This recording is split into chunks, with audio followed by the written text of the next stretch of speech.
Turn the stupid things off. What cave have you guys been living in? And we're the idiots? Relax, I'm just kidding. Well, duh. Why would you want to do something like that? Makes sense. Things are not equal. Hey, it could happen. We can't afford teleprompters on this show, so I have to write my notes in pen. And it says here that in Toronto, city of around 6 million people in the Greater Toronto Area, we have something like 301 charging stations for electric cars. That's as of 2017.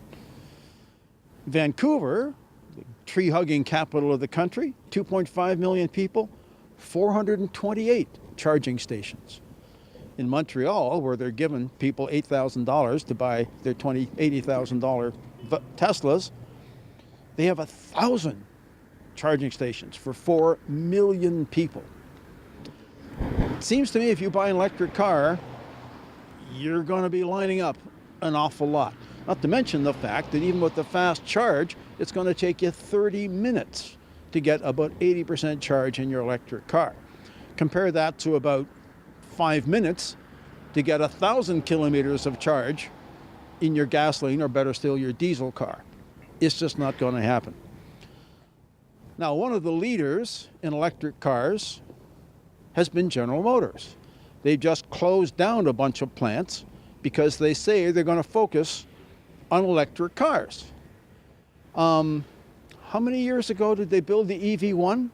Spent billions of dollars producing that car. Where is it now? In the museum. Part of the most recent cutbacks they just announced, among the cars that's being chopped, that didn't get much publicity, interestingly enough, was the Volt. One of the few electric cars that actually made some sense because it had a gasoline engine to extend the range. So they spent billions of dollars on that one too. Now you wonder, maybe if they'd quit blowing billions of dollars on electric cars, they wouldn't have to fire all these poor employees, but that's a whole other story. The bottom line, the bottomest of bottom lines, I've said it before on the show, 11% of greenhouse gas emissions in this country are due to cars and light trucks. That number is actually going down because as older cars are phased out, replaced with newer cars, they're a lot cleaner than they were.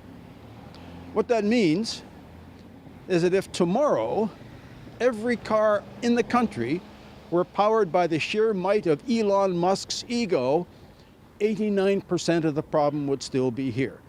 So electric cars, the think tank in Montreal figures maybe 3.5, 4% by 2030. It's not going to happen, people. Until we get on to hydrogen, we're going to be running on gasoline for a long, long time. I'm Jim Kenzie.